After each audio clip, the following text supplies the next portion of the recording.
দুটো পদ্ধতি অবলম্বন করলে দোয়া কবুল হবে। কটা পদ্ধতি? দুটো, তিনটে। এক নম্বর হচ্ছে মসজিদে গিয়ে তাহাজ্জুদ নামাজ পড়ে দোয়া করছেন, আল্লাহ কোটি কোটি টাকা দাও, সুন্দর একটা বউ দাও, আমার 3টে মেয়ে, আল্লাহ একটা ছেলে দাও। 30 বছর দোয়া করছেন, কবুল হয় না। কারণ কি বলুন তো? এই যে আপনার বাপ মরে গিয়েছে, বোনকে জমি দেননি, আর ওই জমিতে ধান চাষ করে ভাত খেয়ে মসজিদে এসেছেন। তার মানে আপনার দোয়া কিয়ামত পর্যন্ত কবুল হবে না। হারাম মাল ভিতরে আছে, বোনকে জমি দেননি, ফাঁকি দিয়ে দিয়েছেন। আপনার আব্বা মারা যাবার পরে হারিকেন, বুঝেন তো, হারিকেনের বাতি, ওই বাতিটাও আপনার বোন ভাগ পাবে, ওই হারিকেনের বাতিটারও ভাগ হবে। কি বলছি, বুঝতে পারছেন না? আপনার বাপ বা দুতলা বাড়ি করে দিয়ে গেছে না, প্রত্যেক সিমেন্ট এবং বালি আলাদা আলাদা করে ভাগ হবে, ইট পর্যন্ত 3টে ভাগ করা হবে, আপনার বোন পাবে। ওকে যদি ভাগ না দেয় আর খুব হজ করে এসে তসবিহ নিয়ে সুবহানাল্লাহ সুবহানাল্লাহ, ফেরেশতা খুঁজছে আপনার চামড়া তুলে দেবে। আর বোনকে ফাঁকি দিয়ে সুবহানাল্লাহ, চামড়া তুলে একদম গুঁড়ো লঙ্কা দিয়ে দিবে সঙ্গে সঙ্গে পাছায়। খুব সাবধান, হালাল খেতে হবে দোয়া কবুল করতে গেলে। দুই নম্বর হচ্ছে দোয়া করার সময় সব সময় এইটা বলবেন, আল্লাহ তুমি আমার জন্য যেটা কল্যাণ মনে করো, আল্লাহ তুমি আমাকে সেটাই দাও। কি বললাম, বুঝতে পারছেন না? বিয়ে করবেন তো দোয়া করছেন, আল্লাহ সুন্দর বউ দাও, হিমা মালানির মতো দেখতে হয়, এই দোয়া কবুল হবে না। আল্লাহকে বলতে হবে হাত তুলে, আল্লাহ আমার জন্য তুমি এমন একটা মেয়ে নির্বাচন করো যে মেয়েটা আমার জন্য কল্যাণ করা হবে, আমার জন্য উত্তম হবে, আল্লাহ এই মেয়েটা তুমি আমার জন্য একটা ব্যবস্থা করে দাও। আর নাম্বার 3 নাম্বার হচ্ছে আমরা দোয়া করি যখন টাকার দরকার তবুও বলছি কি, আল্লাহ টাকা দাও, বউ দরকার তবুও বলছি আল্লাহ বউ দাও, সংসারে শান্তি দরকার তবুও বলছি আল্লাহ শান্তি দাও, আপনার গুনাহ করেছেন ক্ষমা করবেন তবুও বলছেন আল্লাহ ক্ষমা করে দাও। এই দোয়া কবুল হবে না। দোয়া কবুল করতে গেলে কি করতে হবে? চলুন পবিত্র আল কোরআন খুলুন, আল্লাহ তাআলা বলছেন ওয়ালিল্লাহিল আসমাউল হুসনা ফাদউ বিহা। আছে তো স্যার, আছে। আল্লাহ বলছে তোমরা যখন আমাকে ডাকবে তখন আমার গুণাবলী নামগুলো ধরে ধরে ডাকো। তার মানে যখন ক্ষমার প্রয়োজন তখন হাত তুলে বলে দিতে হবে ইয়া গফফার, হে চরম ক্ষমাশীল, ক্ষমা করে দাও। টাকার দরকার তখন হাত তুলে বলতে হবে ইয়া রাজ্জাক, হে রুজির মালিক তুমি রুজির ব্যবস্থা করে দাও। সংসারে স্বামী স্ত্রী অশান্তি, হাত তুলে বলতে হবে ইয়া সালাম, হে চরম শান্তিময় তুমি আমার সংসারে শান্তি দাও। দয়ার দরকার, হাত তুলে বলতে হবে ইয়া রহমান, হে চরম দয়ালু তুমি আমাকে দয়া করো। বিপদে ফেসে গেছেন, হাত তুলে বলতে হবে ইয়া ওয়াকিল, হে চরম বিপদ থেকে উদ্ধারকারী তুমি আমাকে বিপদ থেকে উদ্ধার করো। আল্লাহ কোরআনে বলছে ওয়ালিল্লাহিল আসমাউল হুসনা ফাদউ বিহা। বান্দা যখন আমার যে নামটা তোমার জন্য প্রয়োজন হবে সেই নামটা ধরে আমাকে ডাকো। রুজির দরকার কি বলতে হবে? ইয়া রাজ্জাক, হে রুজির মালিক রুজি দাও। গুনাহ করেছেন ক্ষমা চাইতে হবে, কি বলতে হবে? ইয়া গফফার। সবাই কিন্তু একটু একটু প্রশংসা পছন্দ করে, পছন্দ করে না? পছন্দ করে। আমি গাড়ি থেকে নামছি, একজনে বলছে এই মুমতাজুল ইসলাম এসছে, বোঝানোর জন্য আমাকে বলছে কি মুমতাজুল ইসলাম এসছে। মনটা খারাপ হয়ে গেল, শুধু এইরকম ভাবে বললি, তুই যদি একবার বলতিস প্রধান বক্তা জানাব মাওলানা মুমতাজুল ইসলাম অমুক সাহেব, তাহলে একটু ভালো লাগতো যে না আমাকে একটু পিক আপ দিয়েছ। সবাই এটা মনে করে কি করে না? গ্রামের হেতুরে ডাক্তারকে যদি বলেন ডাক্তার বাবু, ও দেখবেন মোটামুটি দামে ওষুধ দেবে। যাক কিছু হোক না হোক, ইঞ্জেকশন দিতে পারি না পারি, ডাক্তার বাবু তো বলছে। মাস্টারকে যদি মাস্টার বলেন যতটা খুশি হয় তার থেকে বেশি হয় মাস্টার মশাই বললে, তাই না? কি বলছি, ঠিক বলছি না? সবাই কিন্তু নিজের একটু প্রশংসা পছন্দ করে। আল্লাহ তাআলা বলছে আমার যে গুণগুলো আছে খ্যাপা, ওইগুলো ধরে ডাক, আমার গুণগুলো ধরে ডাক। সব কাজে আল্লাহ আল্লাহ করছিস কেন? টাকার দরকার একবার বল ইয়া রাজ্জাক, হে রুজির মালিক, তবে তো সে খুশি হবে। সব যদি আল্লাহ দিয়ে চালিয়ে দেবেন তার 99টা গুণের কি দরকার ছিল? কি দরকার ছিল বলুন? আপনি বেয়াদবি মাফ করুন, আমাকে একটু পানি দেন, ঠান্ডা পানি, গরম নয়, ঠান্ডা। কারণ আমার তো গলার প্রয়োজন হয় না, এমনি আমার গলা জোর বেশি। আমার গলা টলার দরকার নেই। যাই হোক, তাহলে আল্লাহ সিফাতের উপরে, তার গুণের উপরে কেউ যদি অবিশ্বাস করে তাহলে সে শিরক আকবার করবে। আরেকটা শিরকের ভাগ বলে দিই, আর শিরক ফিল আকীদা, বিশ্বাসগত ভাবে মানুষ শিরিক করে। বিশ্বাসগত শিরিক বোঝেন? হ্যাঁ, আপনাকে বলি বিশ্বাসগত শিরিক কেমন। বৃহস্পতিবারের দিন নাকি বাঁশ কাটতে নেই, এটা শিরিক। এ কথা বলা, বাচ্চা ছেলের দাঁত ভেঙে গেছে, ওর মা বলছে ইঁদুরের গর্তে এদের চিকন চিকন দাঁত হবে, এটা শিরিক। বাড়ির মেয়ে ছেলেরা বলে ভাতের হাঁড়িতে পা দিতে নেই, ভাত নাকি খারাপ হয়ে যায়, শিরিক। বাচ্চা ছেলে রাস্তার ধারে দাঁড়িয়ে আছে, ওর মা বলছে নজর লেগে যাবে, হাঁড়ির তলার কালি আর সরিষার তেল ফেটের পাছায় একটা, কোমরে একটা, এইখানে একটা মেরে দে, শিরিক, চলবে না। বৃহস্পতিবারের দিন গরু জবাই করতে নেই, এই বিশ্বাস করা শিরিক। জুতো পায়ে দিয়ে ধানের উপরে হাঁটতে নেই, এই বিশ্বাস করা শিরিক। ড্রাইভার বেঁচে ছিল বলে প্যাসেঞ্জার গুলো বেঁচে গেল, এই কথা শিরিক। অতিরিক্ত কেন রোদ্দুর, এত রোদ্দুর তো প্রয়োজন ছিল না, এই কথা বললে শিরক হয়। আতুর ঘর থেকে মেয়েরা বার হওয়ার সময় মা চাচিরা বলে হাতে একটা লোহার টুকরো নিয়ে বার হও, তাছাড়া ভূতে ধরে যাবে, এটা শিরক। বাচ্চা ছেলে সন্ধ্যাবেলা ভাতকে বাড়ির আঙিনাতে পানিটা ফেলেছে, ওর মা বলছে ভূতে ধরে যেতে পারে, এই কথা বললে শিরক হয়। ড্রাইভার গাড়ি চালাচ্ছিল, হঠাৎ করে রাস্তার সামনে দিয়ে একটা বিড়াল চলে গেল, এত জোরে ব্রেক মারলো ড্রাইভার, প্যাসেঞ্জারের কপাল ভুলে গেল। তখন ড্রাইভার বলছে বিড়াল চলে গেল, বাস অ্যাক্সিডেন্ট হতে পারে। আর তো ও তো বিড়াল নিজেই বাঁচার জন্য ছুটছে, ও তোমার কি বাঁচাবে? বিশ্বাসগত শিরক। ইঁদুরের গর্ততে দাঁত দিলে দাঁত চিকন হয়, তোমায় কে কথা বললো? কে বললো? কাক ডাকলে কুটুম আসতে পারে, কে তোমাকে কথা বললো? হ্যাঁ, ভাতের হাঁড়ি হাত থেকে পড়ে গেলে বাড়িতে নাকি বালা মুসিবত আসবে, কে তোমাকে কথা বললো? ভরা দুপুরবেলা মাথার কাপড় পড়ে গেলে নাকি ভূতে ধরে, কে বললো কথা? মেয়েদের যখন প্রত্যেক মাসে যে অসুখ হয়, এই অসুখ হলে নাকি ভাতের হাঁড়িতে হাত দিতে নেই, চালের বস্তায় হাত দিতে নেই। স্বামী স্ত্রী মেলামেশা করলে রাতের বেলা সকালে গোসল না করে নাকি ভাতের হাঁড়িতে হাত দিতে নেই, কে বলেছে হাত দিতে নেই? কে বলেছে তোমাকে? যুক্তি কে দিল? স্বামী স্ত্রী মেলামেশা করেছে রাতের বেলা, ওটা মানবিক চাহিদা, ওটা আল্লাহ জায়েজ করেছে।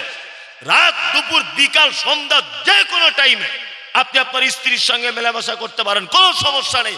ও ওই অবস্থাতেই ভাত বেড়ে দিবে বাচ্চাদের, ওই অবস্থাতেই হাঁড়ি থেকে ভাত খুলবে, ওই অবস্থাতেই চালের বস্তা থেকে চাল নিবে, কোনো সমস্যা নেই। ইসলামে কোনো বাধা নেই। এগুলো বিশ্বাসগত শিরিক, মনে রাখবেন। কে তোমাকে যুক্তি দিল যে ওই অবস্থায় হাঁড়ি থেকে ভাত খুলতে নেই? বুঝো তুমি কিছু ইসলাম? বিসমিল্লাহ, আলহামদুলিল্লাহ। এগুলো বিশ্বাসগত শিরিক, মনে থাকে জানো, বিশ্বাসগত শিরিক খুব ভয়ঙ্কর। এইবার আপনাদেরকে আরেকটা কথা বলি, আশিরক ফিল হুকুক। আল্লাহ যে বিধান দিয়েছে, বিধান, এই বিধান যদি কেউ পরিবর্তন করার চিন্তা ভাবনা করে তাহলে সে শিরকে আকবারের ভিতরে নিমজ্জিত হবে।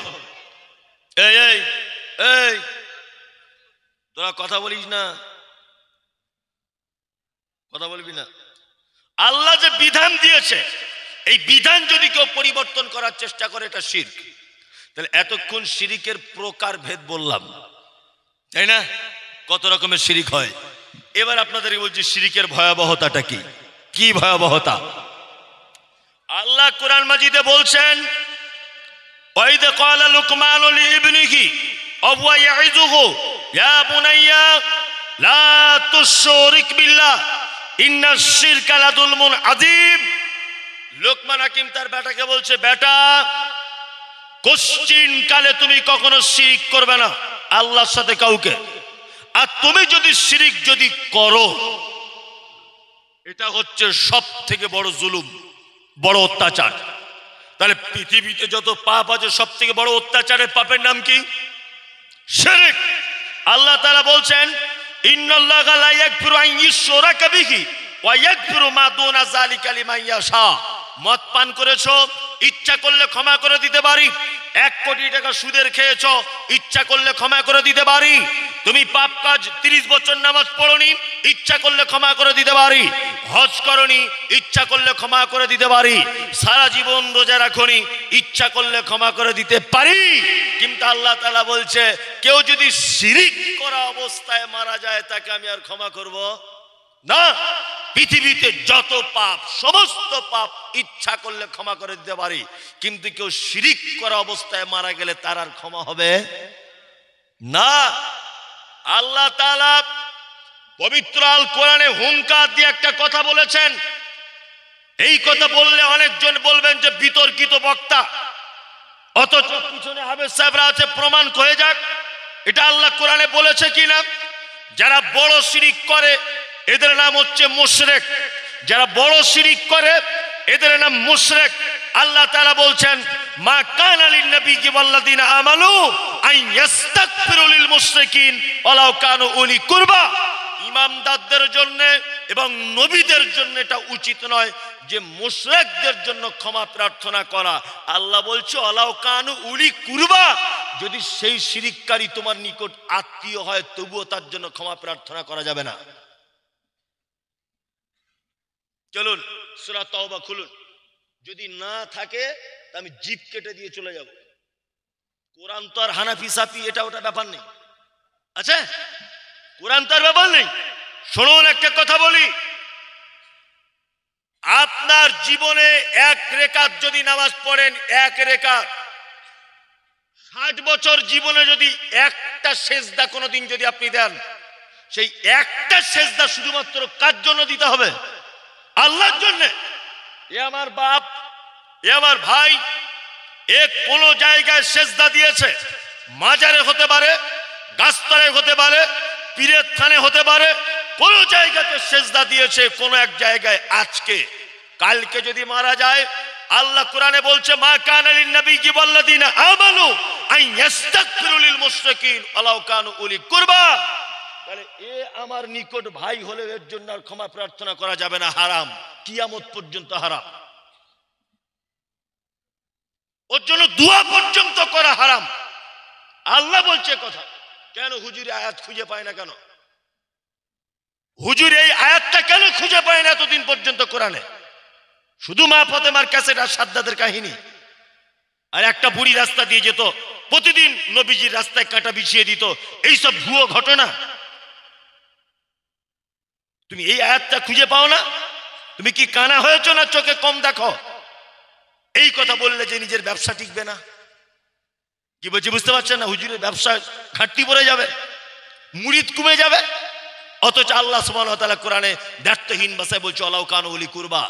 এই শিরিককারী যদি তোমার নিজের আত্মীয় হয়, নিকট আত্মীয়, তবুও তুমি তার জন্য ক্ষমা প্রার্থনা করতে পারবে না। চলুন এবার একটা কথা বলি, এই কথা বললে আরো রেগে যেতে পারেন। আমরা ছোটবেলা থেকে একটা কথা শুনেছি, কোন মানুষ যাই করুক আর নাই করুক, একবার যদি কলেমা যদি পড়ে ও যদি জাহান্নামেও যায়, জাহান্নামে কিছুদিন আযাব ভোগ করার পরে আবার ওকে জান্নাতে দেওয়া হবে। এটা হুজুরা বক্তব্য রাখে না? রাখে। আমি মুমতাজুল ইসলামে বক্তব্য আজকে রেখে গেলাম, আর জীবনে গোপীনাথ বাটিতে আমার রুজি আছে কি জানি না, তবে এই কথাটা মাথায় রাখবেন।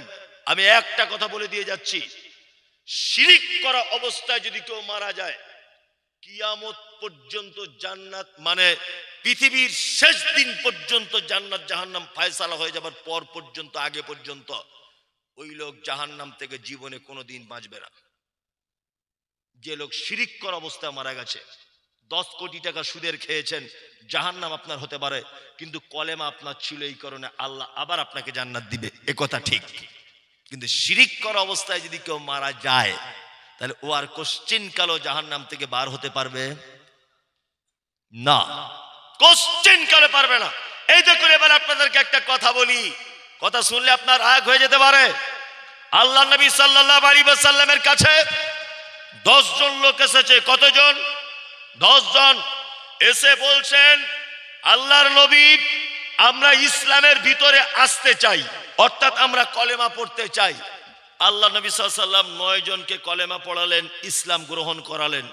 লোক এসেছিল কতজন? কয়জনকে কলেমা পড়ালেন? 9 জনকে, একজনকে বাদ দিয়ে দিলেন। তা আল্লাহ নবী সাল্লাল্লাহু আলাইহি ওয়াসাল্লামকে ওই 9 জন বলছেন, আল্লাহর নবী আমরা তো 10 জনা এলাম বাইয়াত গ্রহণ করতে বা ইসলামের ভিতরে আসতে, তা আপনি 9 জনকে নিলেন, একজনকে কেন বাদ দিলেন? আল্লাহ রাসূল বলছে, আউযুর বিকা আল্লাকা, তুমি তার গলার দিকে তাকিয়ে দেখো, তার গলায় একটা তাবিজ ঝুলছে, মাদুলি ঝুলছে, গাছ কিছু একটা ঝুলছে, মাদুলি তাবিজ, এই কারণে কে কলেমা পড়ালাম না।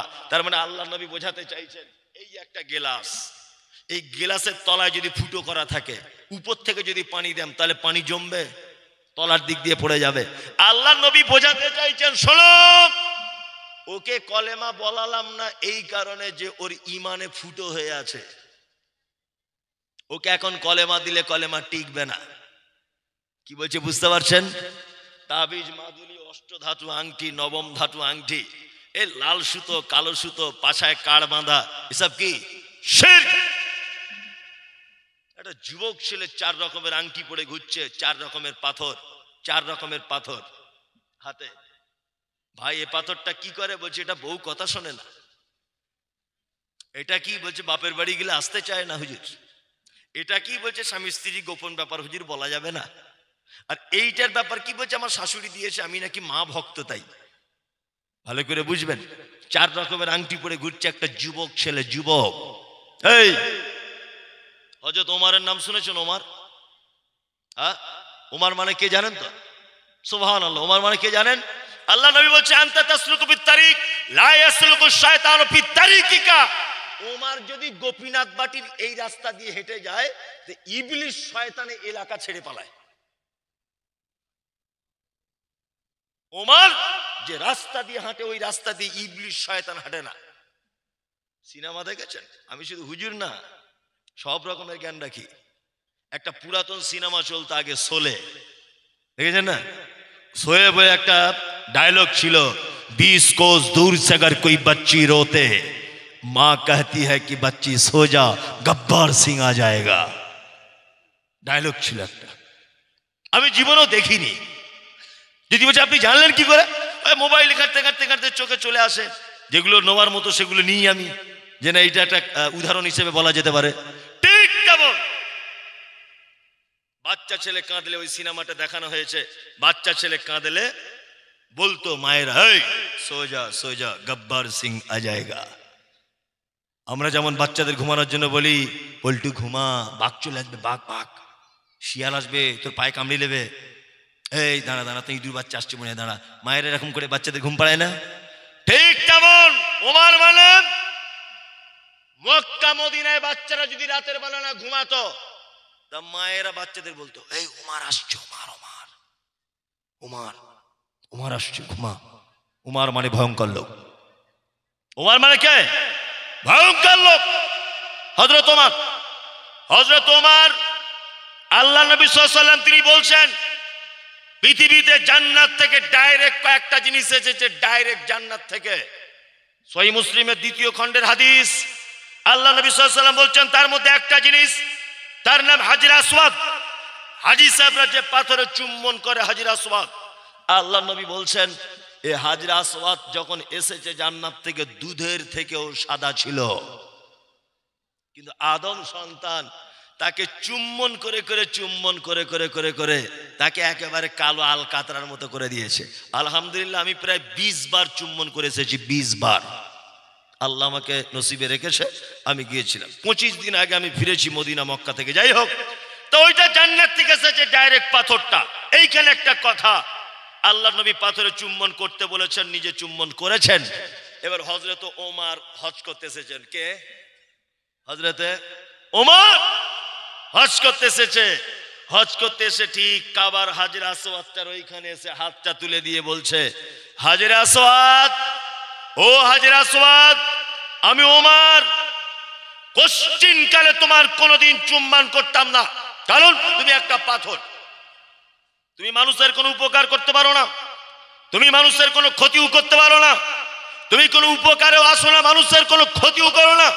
তুমি জান্নাতের পাথর হতে পারো, আমি কখনো তোমাকে চুম্বন করতাম না, শুধু আল্লাহর নবী চুম্বন করেছিলেন বলে করব। হযরত ওমর জান্নাতের পাথরকে হুমকি দিয়ে বলছে, তুমি মানুষের কোনো উপকার কিছু ক্ষতি কিছু করতে পারো না। আরে জান্নাতের পাথর যদি উপকার ক্ষতি করতে না পারে, তোমার অষ্টধাতুর আংটিতে কাজ হয়? ও তো কুকুরে পেচ্ছাপ করে। কে বলেছে তোমাকে লাল সুতা আজমির থেকে আনলে হাতের ব্যথা ভালো হয়ে যায়? আজমিরে কি ঝুট মিল আছে? হুগলির জুট মিল থেকে মাল চলে যাচ্ছে কালার হয়ে, বরকতের সুতো হয়ে আসছে, কুকুরে পেচ্ছাপ করছে জুট মিলে। কে তোমাকে যুক্তি দিল লাল সুতো বেঁধে ঘুরতে হবে? কে তোমাকে বললো? ওষুধ খাওয়া সুন্নত, ওষুধ দেওয়া সুন্নত, চিকিৎসা করা সুন্নত। রোগ হয়েছে চিকিৎসা করুন। আর কত ভাঁওতাবাজি দিয়ে ইসলামকে চালাবেন? কত ভাঁওতাবাজি দিয়ে চালাবেন? শিরক পৃথিবীর এক ভয়ঙ্কর পাপ, ভয়ঙ্কর। আল্লাহ তুমি আমাদের সকলকেই শিরক নামক পাপ থেকে বাঁচার তৌফিক দান করো, বলো না আমিন। এই বেদাত সম্পর্কে বলবো বলেছিলাম, সেই শিরকি বলতে বলতে টাইম চলে গেল। এত কাটছাপ করে বললাম তবুও হলো না। আর 12টা আমি তো জানি না। ও, ইয়াসিন ভাইয়ের সঙ্গে কালকে আমার জলসা ছিল পাশাপাশি গ্রামে। গাড়িতে কথা হলো ওনার সাথে।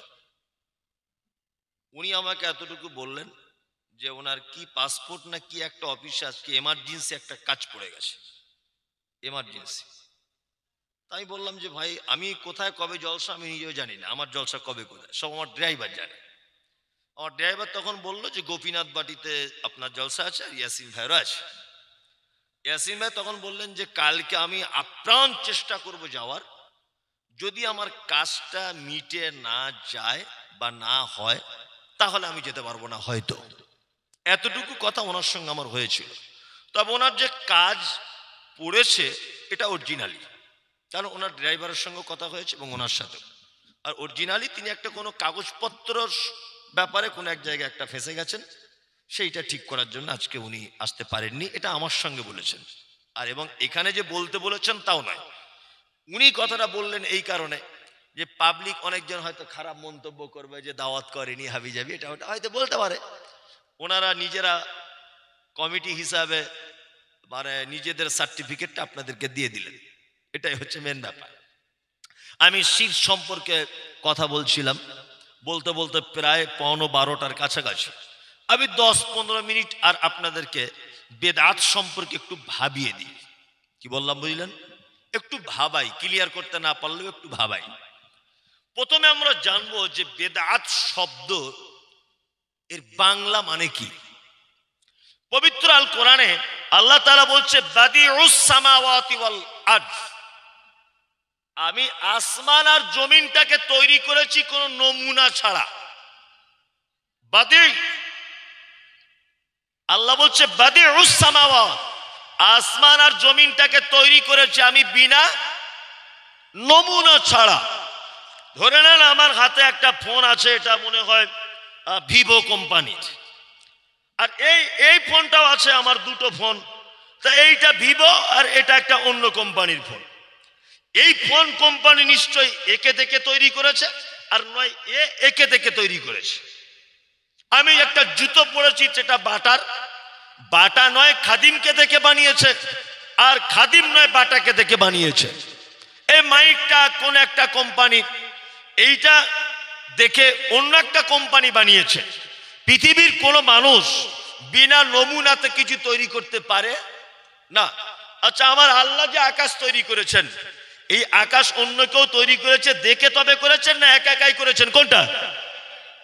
একা একাই।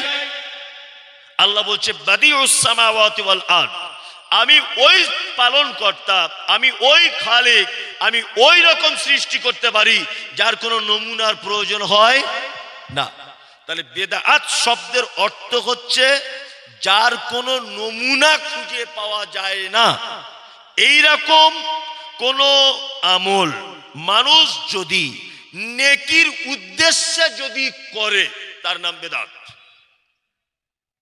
ইসলামে যার কোনো নমুনা খুঁজে পাওয়া যায় না, অথচ মানুষ সেটাকে ইবাদত মনে করে করে, তার নাম কি? বিদআত। কি বললাম বোঝাতে পেরেছি? এইবার আপনাকে একটা কথা জানতে হবে যে একটা আমল বেদাত কি বেদাত নয়, এটা আমরা কি করে বুঝবো? আল্লাহ তাআলা কোরআন মাজিদে বলেছেন, মা আতাকুমুর রাসূল ফাখুযুহু ওয়া মা নাহাকুম আনহু ফান্তাহু। আমার নবী যেটা দেয় ওটা গ্রহণ করো, আর নবী যেটা নিষেধ করে তোমরা তার থেকে দূরে থাকো। বেদাত কি করে বুঝবো? আয়েশা সিদ্দিকা রাদিয়াল্লাহু তাআলা আনহা তিনি বলেন, মান আমিলা আমালান লাইসা আলাইহি আমরুনা ফাহুয়া রাদ্দুন। মানুষ যদি কোনো কাজ করে, সেই কাজে যদি আমার পক্ষ থেকে কোনো প্রমাণ যদি না থাকে, ফাহুয়া রাদ্দুন, সে আমল বাতিল। কি বাতিল? শুনুন, আল্লাহ পবিত্র আল কোরআনে বলেন, আমিলাতুন নাসিবা তাসলা নারান খামিয়া। এক শ্রেণীর মানুষ তারা আমল করবে, আমল করতে করতে করতে করতে করতে নাসিবা, ক্লান্ত হয়ে যাবে। তাসলা নারান খামিয়া, তারপরেও তাদের থাকার জায়গা কোথায়?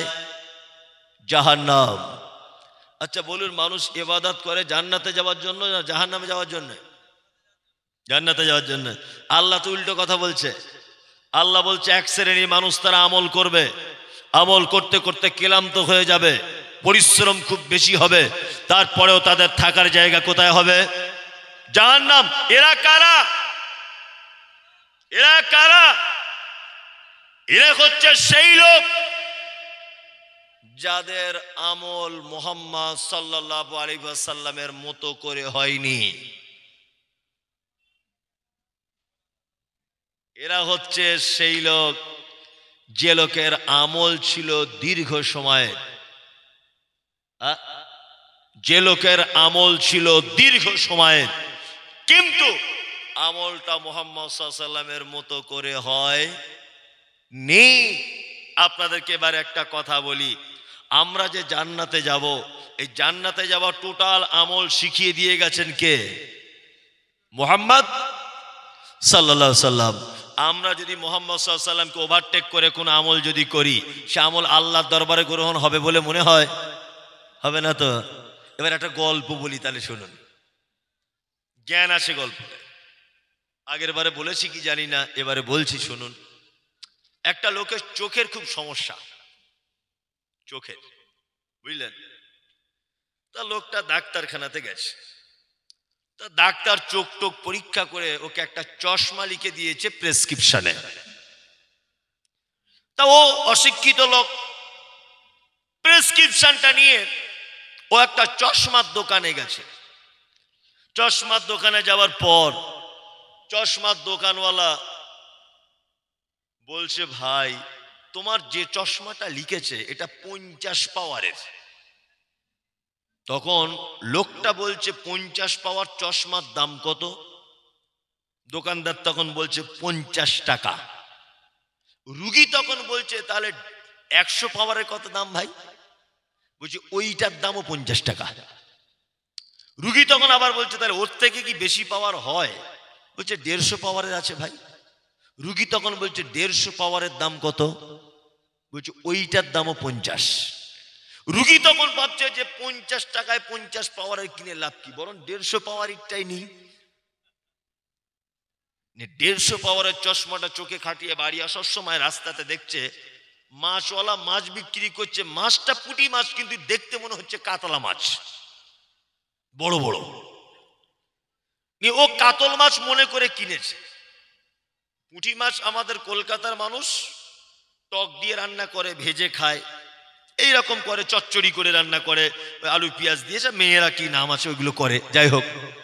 তা পুঁটি মাছ তো আর কাতলা মাছের, রুই মাছের মতো পিস পিস হয় না, হয়?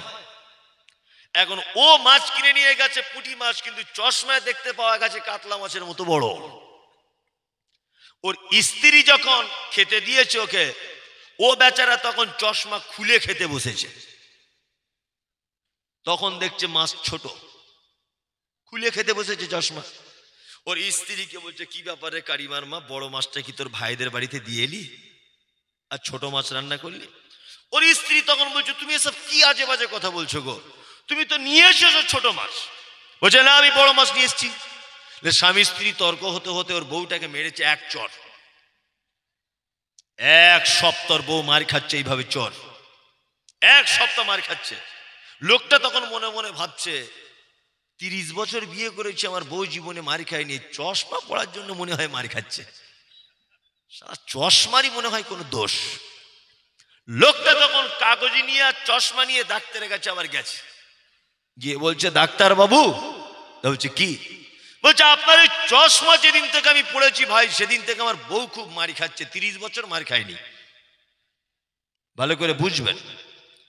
ডাক্তার বলছে, এরকম তো নতুন কথা আজকে শুনলাম, চশমা পড়ে বউ মার খাবে কেন? আচ্ছা ভাই দেখি আপনার চশমার কাগজটা।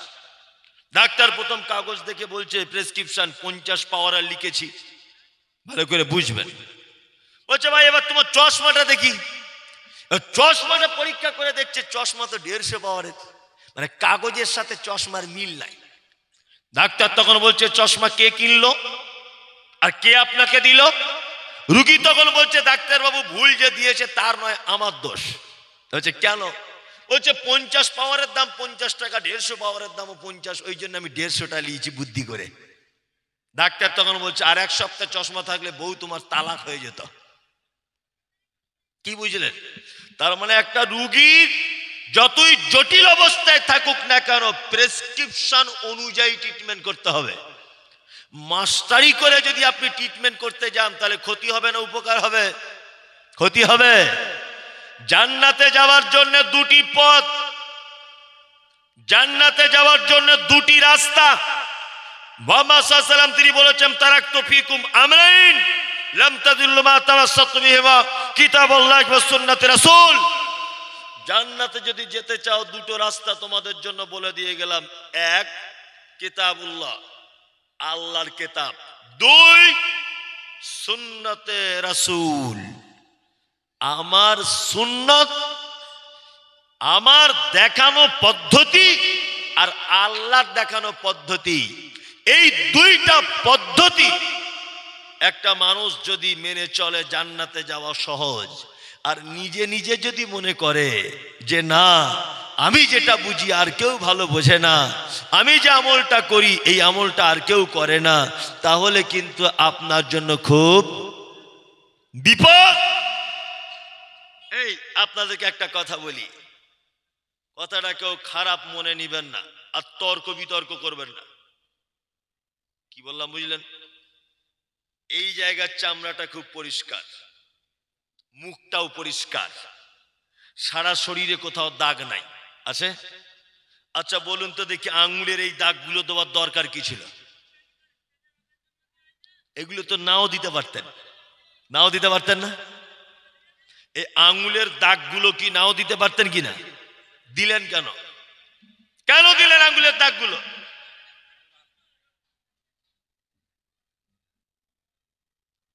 আঙুলের দাগগুলো দিলেন কেন? এর পিছনে একটা কারণ আছে। আসসালামু আলাইকুম রহমতুল্লাহ, আসসালামু আলাইকুম রহমতুল্লাহ। আল্লাহ কি বলছেন? কিয়ামতের দিনে প্রত্যেক অঙ্গ প্রত্যঙ্গ সাক্ষী দিবে আল্লাহর দরবারে। পা সাক্ষী দিয়ে বলবে, আল্লাহ আমার দ্বারাতে হেঁটে মসজিদে গিয়েছিল। চোখ সাক্ষী দিবে, আল্লাহ গভীর রাত্রি জেগে মুমতাজুল ইসলাম কাছ থেকে হাদিস কোরআন শুনেছিল। আল্লাহ জবান সাক্ষী দিবে, আমি কলেমা পড়েছিলাম। কি বললাম বুঝলেন না? এই দাগগুলো কি জন্য দেওয়া হয়েছে? এই যে সুবহানাল্লাহ, আল্লাহু আকবার, আলহামদুলিল্লাহ তাসবিহ করার জন্য দেওয়া হয়েছে। আল্লাহর নবী সাল্লাল্লাহু আলাইহি ওয়াসাল্লাম তিনি নিজে হাতে তাসবিহ করতেন। আল্লাহর নবী কি করতেন? হাতে তাসবিহ করতেন। আমরা এখন ডিজিটাল জামানায় এসে ইলেকট্রিক তাসবিহ কিনে বগলে করলে ঘুরছে। কাঠের দানা, বলছে উটের দাঁতের তৈরি তাসবিহ। এ কি চারটিখানি বড় ব্যাপার? হ্যাঁ, তুমি যদি সোনার দানার তাসবিহ গোনো তবুও নেকি নাই। নেকি সঠিক যদি পেতে চান, হাতেই আপনাকে গুনতে হবে। সুবহানাল্লাহ, সুবহানাল্লাহ, সুবহানাল্লাহ। এই দাগগুলো এমনি করতে দেওয়া হয়নি গোলাম হোসেন, এমনি নয়। এগুলো আপনি বুঝতে পারছেন না? আপনার কমন সেন্স নাই? বুঝুন আপনি। যদি বলেন গুনতে গুনতে ভুল হয়ে যায়, ভুল হয়ে গেল গেল, অসুবিধা কোথায়? ভুল হয়ে গেল গেল। রুকুতে গিয়ে কবার সুবহান রাব্বিয়াল আযীম বলতে হয় বলুন? 3 বার হচ্ছে মিনিমাম। ট্রেনে বাঁশি দিচ্ছে তখন 3 বার, ছেলে দুধ খাবে কাঁদছে তখন 3 বার, কারেন্ট চলে গেছে প্রচন্ড গরম হচ্ছে ঘরের ভিতরে তখন 3 বার, বাকি 1,00,000 বার বলুন, কোনো সমস্যা নেই। 20,000 বার বলুন আপনার ক্ষমতা থাকলে, কোনো সমস্যা নেই। আপনি কেন বললেন 3 বার? 3 বার মিনিমাম, ইমার্জেন্সি 3 বার। কি বললাম বুঝলেন? একা একা যখন নামাজ পড়বেন 100 বার বলুন, বাড়িতে যখন গোপনে 2 রাকাত নফল নামাজ পড়বেন 200 বার বলুন, সমস্যা নেই। সুবহান রাব্বিয়াল আযীম, সুবহান রাব্বিয়াল আযীম, সুবহান রাব্বিয়াল আলা, সুবহান রাব্বিয়াল আলা, যত বার ইচ্ছা আপনি বলুন। আপনাকে তসবিহ দানা নিয়ে তসবিহ করছেন, ভালো করে বুঝবেন, ও একটা জড় বস্তু। তসবিহ কি ওর প্রাণ আছে? ও জড় বস্তু। আপনি এবার আমার দিকে ফিরুন, আপনি যদি হাতে বলেন সুবহানাল্লাহ সুবহানাল্লাহ সুবহানাল্লাহ, তাহলে আপনার এইগুলো আল্লাহর দরবারে কথা বলবে কি বলবে না? তাহলে আপনি বলুন আপনার কোনটা লাভ, ওইটাতে লাভ না এইটাতে লাভ? আপনি নিজে বলুন। হাতে লাভ, হাতে লাভ বেশি, হাতে করবেন। আল্লাহ নবী সাল্লাল্লাহু আলাইহি ওয়াসাল্লাম বলছে মা আতাকুমুর রাসূল ফাখুযুহু ওয়া মা নাহাকুম আনহু ফান্তাহু। নবী যেটা দেয় ওটা গ্রহণ করো। আল্লাহর নবী নিজে তিনি হাতে তাসবিহ গণনা করতেন, এটাই সুন্নাত। কি বলছি বুঝতে পারছেন? ভালো করে বুঝে নেন।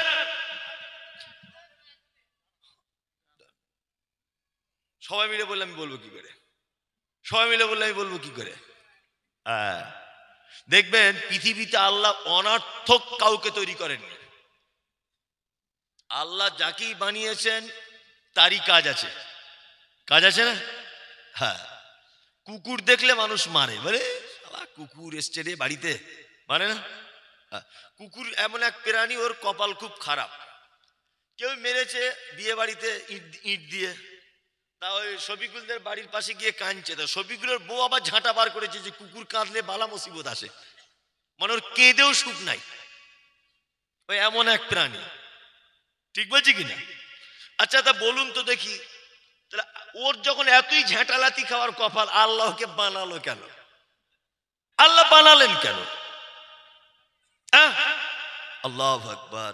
গোপীনাথ বাটিতে কুটুম আসবে, আল্লাহ জানে, জলসার দিন, আর গোস্ত খেয়ে হাড্ডিটা ফেলবে জানলা দিয়ে, ওই হাড্ডিটা পচে গেলে রোগ জীবাণু ছড়াবে। আল্লাহ কুকুরকে বলেছে তোকে ম্যাথরের ডিপার্টমেন্টে তৈরি করেছি, আমার বান্দারা নোংরা করবে আর তুই নোংরাগুলো খেয়ে পরিষ্কার করবি, সাফাই কর্মী হিসাবে তোকে রেখেছি। বাচ্চা ছেলে বুঝতে পারেনি, রাস্তার ধারে পায়খানা করেছে, গন্ধ হবে, কুকুরের ডিপার্টমেন্ট তুই চেটে মেরে দে যাতে বান্দার অসুবিধা না হয় মসজিদে যেতে। তাহলে ওরও কাজ আছে, কাজ আছে না? দাঁত বার করে হেসে দিলেন, কাজ আছে না নেই? আছে। যদি বলেন হুজুর তাহলে মশার কি কাজ? হ্যাঁ, যেইখানেই যায় বসার মতো নাই, পাছা ফুলিয়ে দিচ্ছে একেবারে। ওকে আল্লাহ নাই বা বানাতে পারতো?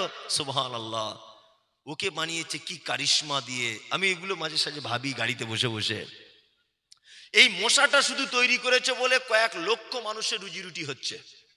All out company, good night company, মশারির দোকানদারেরা রুজি রুটি পাচ্ছে কি পাচ্ছে না? আচ্ছা, অল আউট যেটা তৈরি হয় ও আর ওর বউ তো তৈরি করে না, হাজার হাজার কর্মচারী আছে। এই গুড নাইট হাজার হাজার কর্মচারী আছে। এই যে মর্টিন হাজার হাজার কর্মচারী কাজ করছে। তাহলে সামান্য একটা পোকার জন্য এরকম লাখ লাখ লোকের রুজির ব্যবস্থা করেছেন কে? আল্লাহ। তা বাম হাতেরও কাজ আছে, ডান হাতেরও কাজ আছে, আছে না নেই? একদম, ডান হাতেরও কাজ, বাম হাতেরও কাজ। আপনি যখন কোনো ভালো কাজ করবেন, ভালো করে বুঝবেন, তাসবিহ করা এটা ভালো কাজ না খারাপ কাজ? ভালো কাজ। তখন আপনি ডান হাতে করলেন। এইবারে আপনি কিছু খারাপ কাজও করেন, যেমন ব্যবসা করেন না? ব্যবসা করেন তো, ব্যবসাতে কিছু মিছে কথা বলেন। 10 টাকায় কিনে লোককে বলছে না আল্লাহর কিরি করে বলছি 15 টাকায় কেনা, মিছে কথাটা বলেন। তা ব্যবসা বাণিজ্য আগে, এখন তো কম্পিউটার আবিষ্কার, ক্যালকুলেটর হয়েছে, তখন তো ছিল না। ছিল কি? ছিল না। তা আপনি যে মিছে কথা বলে এই যে টাকাগুলো গুনছেন, এটাও তো ক্যালকুলেটরে গুনতে হবে। হ্যাঁ, তাহলে এটা খারাপ কাজ, খারাপ দিকে ব্যবহার হবে। পায়খানা পরিষ্কার করুন, পেচ্ছাবের রাস্তাটা ধৌত করুন, নাক ঝাড়ুন, এগুলো কি বাম হাত কাজ করবে। আল্লাহ একে এই ডিপার্টমেন্টে তৈরি করেছে, তাই না? আর ডান হাত তসবি করবেন, ভাত খাবেন, সালাম দেবেন, হ্যাঁ, কারোর মাথাতে, বাচ্চার মাথায় হাত বোলাবেন, আপনার স্ত্রীকে ভালোবাসা দেবেন, মেয়ের প্রতি ভালোবাসা, আপনার গৃহপালিত পশুর প্রতি ভালোবাসা আপনি ডান হাত দিয়ে করবেন। কি বললাম বুঝলেন? ডান হাত দিয়ে তসবি করবেন, কোনো সমস্যা নেই। এইবার একটা কথা হচ্ছে, লা ইউকাল্লিফুল্লাহু নাফসান ইল্লা উসআহা। আচ্ছা, তো কোরআন এটা আল্লাহ বলছে আমার বান্দার কষ্ট হবে এরকম কোনো কাজ আমি করি না, আর করতে বলিও না। এবার আপনার হাতটা প্যারালাইসিস হয়ে গেছে, ডান হাতটা আপনি বেঁকাচোরা করতে পারছেন না, তখন বাম হাতে করুন, সমস্যা নেই। কি বললাম বুঝলেন? দাঁড়িয়ে দাঁড়িয়ে নামাজ পড়তে হয়, পায়ে ব্যথা, বসতে পারছে, দাঁড়াতে পারছেন না, যন্ত্রণা, বসে পড়ুন। বসে পড়তে পারছেন না, কি করবেন? শুয়ে পড়ে পড়ুন, সমস্যা নেই। শুয়ে পড়ে আপনার অসুবিধা হচ্ছে, একটু ইশারা করে পড়ুন। কি বললাম বুঝলেন? সব কিছু বিকল্প রাস্তাঘাট আল্লাহ সুবহানাহু ওয়া তাআলা দিয়েছেন। আল্লাহ বেদাত সম্পর্কে বলতে গেলেও 1-1.5 ঘন্টা আলোচনা করা লাগবে, কিন্তু অত তো আর বেদাত সম্পর্কে আপনাকে বিস্তারিত জানানো যাবে না। শেষ বেদাত সম্পর্কে একটা হাদিস শুনে নেন। কোন মানুষ যদি বেদাতি আমল করে, যে আমল হাদিস কোরআনে নাই, আল্লাহ নবী সাল্লাল্লাহু আলাইহি ওয়াসাল্লাম বলছেন কিয়ামতের দিনে এক শ্রেণীর মানুষকে দেখতে পাওয়া যাবে, ফেরেশতারা তাদের গলা ধাক্কা দিতে দিতে নিয়ে যাচ্ছে। আল্লাহ নবী বললেন এরা কারা? তখন ফেরেশতা মণ্ডলীরা বলছেন আল্লাহর নবী, এরা হচ্ছে ওই লোক যারা আপনার অনুপস্থিতিতে নতুন নতুন ভেলকিবাজি আমল তৈরি করেছিল ইসলামের নামে, অর্থাৎ বেদাতকারী, যারা নতুন নতুন বেদাত আবিষ্কার করেছিল, এরা কাউসারের পানি পর্যন্ত পাবে না, তাদেরকে বঞ্চিত করে দাও। সম্মানিত বন্ধু, আমল করার আগে যাচাই বাছাই করে, তদন্ত করে তবে আমরা সবাই আমল করব, যে এই আমলটা হাদিসে এবং কোরআনে আছে না নেই। ইনশাআল্লাহ, ইনশাআল্লাহ, ইনশাআল্লাহ। আপনি তো চালাক লোক, আপনি ঢেঁড়স কিনলে আগা ভেঙে দেখেন, লাউ কিনলে তলায় নখ ঢোকান, ছিম কিনলে লাইটে দেখেন, বেগুন কিনলে ফুটো খোঁজেন পোকা আছে কিনা, সব কিছু আপনি যাচাই বাছাই করতে পারেন। আর আপনি একটা আমল করে জান্নাত যেতে চাইছেন, সে আমলটা আল্লাহর নবী করেছিলেন কিনা দেখতে হবে না? হবে কি হবে না? আল্লাহর নবী এতটুকু দিয়েছে, তোমার ছেলেটা হয়েছে 4-5 মাস, 6 মাস, 1 বছর, 2 বছর বয়স, ওর পেচ্ছাবের রাস্তার আগের চামড়াটা কেটে দাও, মুসলমানি দাও।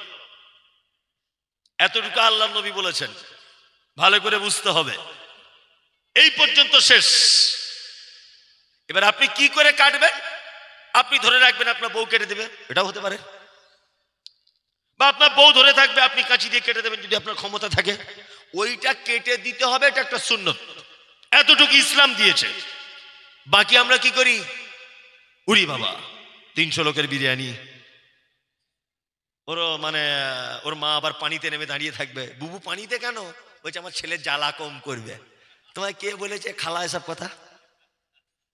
হ্যাঁ, আবার মেয়েরা বলে ওই চামড়াটা যেখানে সেখানে ফেলতে নেই, হ্যাঁ, যেখানে সেখানে ফেলা যাবে না, ইঁদুরে গর্তে দিতে হবে, না চালের মাথায় গুজে রাখতে হবে।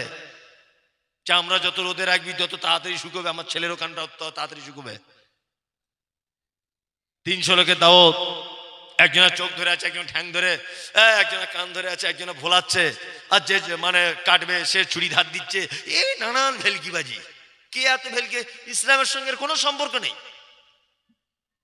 ওই অনুষ্ঠান বাড়িতেই যাওয়া না যায়, চলবে না, একদমই নয়। ও চামড়া কাটার যদি অনুষ্ঠান করতে হয়, এখনো তো অনেক কিছু কাটার বাকি। তোর কি বিবেক বুদ্ধি নাই? তোমার কি মাথা মগজ কি পুড়িয়ে গেছে না পচে গেছে? ছেলের একটা মুসলমানি করবে, 300 লোকের দাওয়াত করছে কেন? আপনাদের এখানে মনে এসব হয় না? হয়?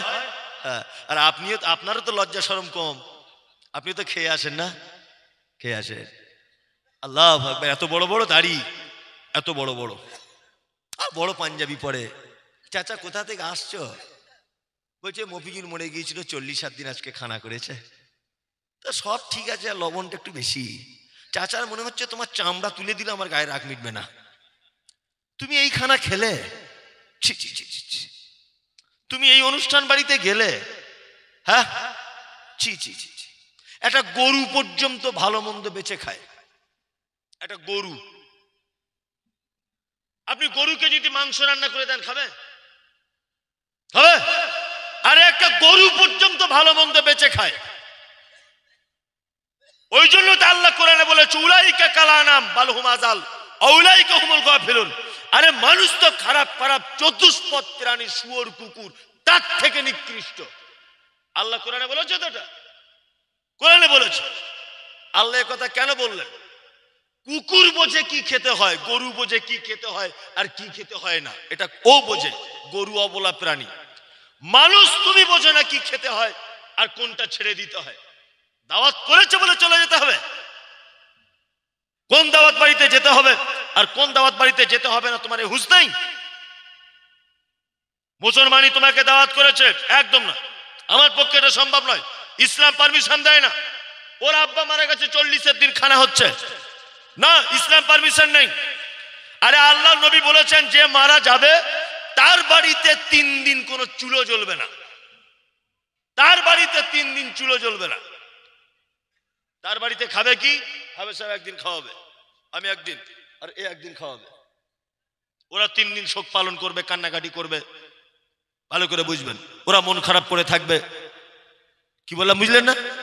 আর ওর বাড়ির গরু বার করে জবাই করে দিল, হ্যাঁ, ওর পুকুরের মাছ ধরে খাইয়ে দিল। বলছে ছেলেটা আমার কি ভালো। যে কি, কেন খালা তোমার ছেলে ভালো? বলছে ওর বাপকে এত ভালোবাসে, ওর বাপ যে ডেটে মরে গিয়েছিল 3 বছর ওই ডেটে মিলাদ করছে। ছেলে আমার খুব ভালো, ওর বাপকে খুব ভালোবাসে, ওর বাপ যে ডেটে মরেছে ওই ডেটে পর পর 3 বছর মিলাদ দিচ্ছে। আবার আমার ছেলে বলছে মরণ পর্যন্ত দিয়ে যাব। তোমার ছেলে ভালো? কে বলেছে তোমার ছেলে ভালো? তোমার ছেলের মতো বদমায়েশ আর তোমার ছেলের মতো খারাপ জগতে কেউ নাই, কেউ নাই। কে তোমাকে যুক্তি দিল?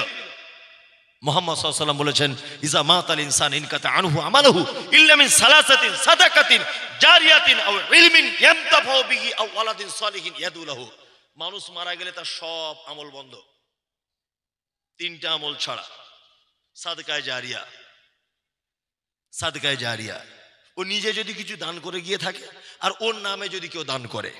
2, এমন শিক্ষা কাউকে দিয়ে গেছে যার শিক্ষার ভিতরে উপকারিতা রয়েছে, যেমন 5 জনকে কোরআন শিক্ষা দিয়েছে, তারা আবার 5 জনকে কোরআন শিক্ষা দিচ্ছে, এইটার কারণে ও নেকি পাবে। 3, আও ওয়ালাদিন সালিহিন ইয়াদউ লাহু, এমন এক নেক সন্তান দেখে গেছে, নেক সন্তান। নেক সন্তান মানে নামাজ পড়ে, রোজা করে, ভালো কাজ করে, হারাম হালাল বেঁচে চলে, এই রকম কোন সন্তান যদি তার বাপের জন্য যদি দোয়া যদি করে, কি বলছি বুঝতে পারছেন? এই রকম সন্তান, কিছু বলছেন?